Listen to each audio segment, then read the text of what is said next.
okay? Now, when you look at the corruption, the FBI covered it up for how long? This case was back in 2000, early 2000, right? So let's talk about who's guilty here. The DOJ released a video that at first everybody said they couldn't find a video of Cassie Ventura being beaten. They couldn't find it. It didn't exist. You saw one clip, and then you saw DOJ release another clip to the news. So the DOJ had that clip to begin with. So the people who are telling you that they don't have the Epstein file, they're full of shit. What other way do you want me to explain that? They're lying to you.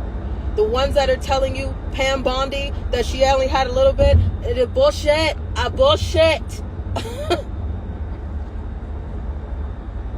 Because they told you the same thing. And now you're seeing it with the Sean Combs case. They told you they just had a little bit of a video and then it got released. That's on the DOJ. They lied to you. They told you that nothing happened, that this man, Sean Combs, was just this rap mogul that everybody loved. No, he couldn't have hurt nobody. He couldn't have did anything. And then all this stuff came out. Well, he did that. But yeah, he couldn't have did anything else. And then something else came out. Okay, well, maybe he did that too. But he couldn't have did anything else. And then something else comes out. How many people did you hear say, I left a party early?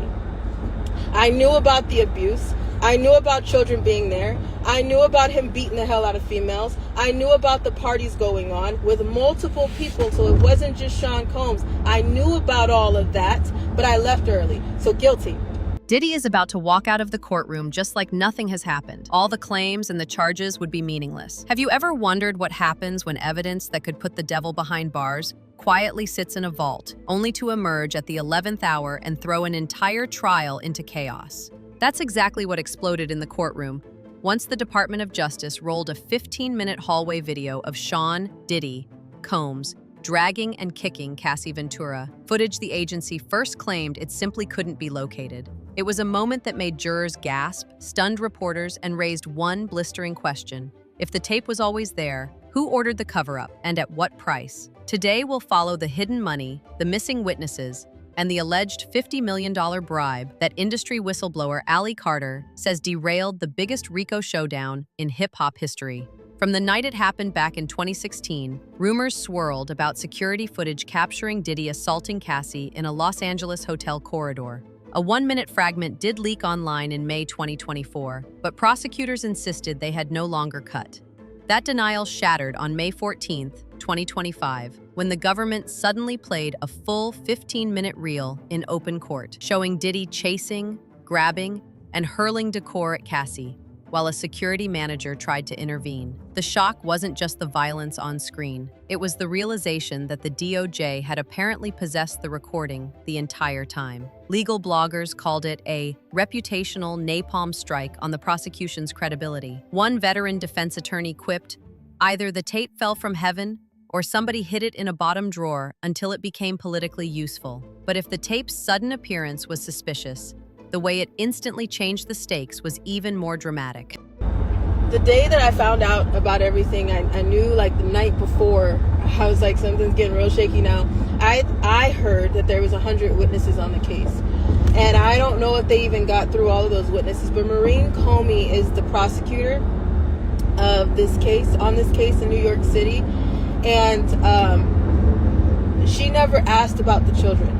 And, you know, there's so many people who wanted me to be a witness on this trial. 15 minutes shattered the defense. Up to that point, Diddy's legal team had framed the hotel fight as a lover's spat blown out of proportion. The newly aired footage vaporized that narrative.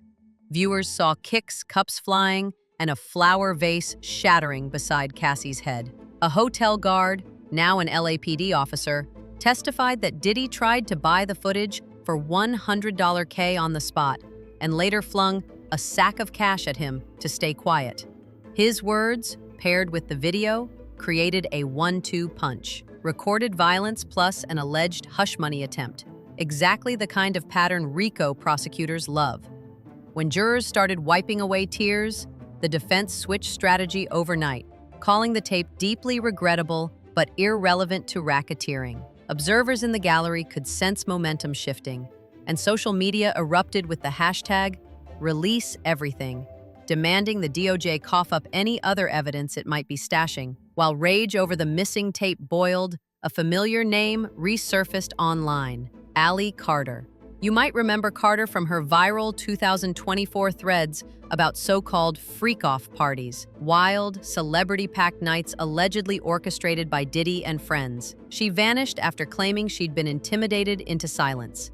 Now she was back, recording a 10-minute tell-all video and dropping accusations that turned the scandal nuclear. Carter alleged that prosecutors once listed her as a key witness, but scrubbed her name when she insisted on testifying about minors caught up in those parties. She also linked Diddy to Britney Spears' controversial 2008 conservatorship, claiming he quietly leveraged connections to steer chunks of her fortune. Most people dismissed that as tabloid fever, until Carter unveiled a more precise and explosive charge. In early July 2025, Carter published banking receipts and cryptic ledgers, she says, document a $50 million payoff funneled through shell companies just weeks before jury selection. The money, she claims, landed in offshore accounts tied to consultants, who were really go-betweens for 2 jurors and a courthouse employee. Mainstream outlets hesitated to run with the story. No editor wants to shout jury tampering without ironclad proof. But Carter's files ignited a firestorm on X, Telegram, and Reddit. Hashtags morphed into digital torches. Hashtag Diddy bribed the bench and hashtag Doge double deal trended for days. The DOJ issued a curt no comment, and Diddy's lawyers laughed it off as fan fiction. Yet the silence only fed public suspicion, because Carter's ledger coincidentally matched the travel timeline of a juror who booked a sudden 2-week trip to Necker Island after the verdict. Internet sleuths posted flight numbers and yacht photos within hours. Whether Carter's docs hold up in court or collapse under inspection, they forced the conversation to pivot from a single act of violence to an entire ecosystem of influence buying. After the hallway video premiered, hashtag Justice for Cassie surged to 1 million posts within 48 hours. When Carter posted her documents, a new petition demanding an independent special counsel passed 500,000 signatures in 3 days. Senators on both sides of the aisle began hinting at oversight hearings to grill the DOJ on its evidence-handling protocols.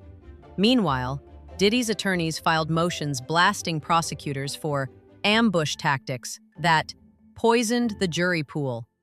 They threatened appeals, retrials, and a defamation suit against Carter. Civil lawyers for Cassie weighed reopening her 2023 settlement, arguing it was signed without knowledge of the video's full length or any alleged jury bribe. The spectacle has turned into a 3-ring circus: a criminal case, a political scandal, and a public relations war, all spinning at once, and it's far from over.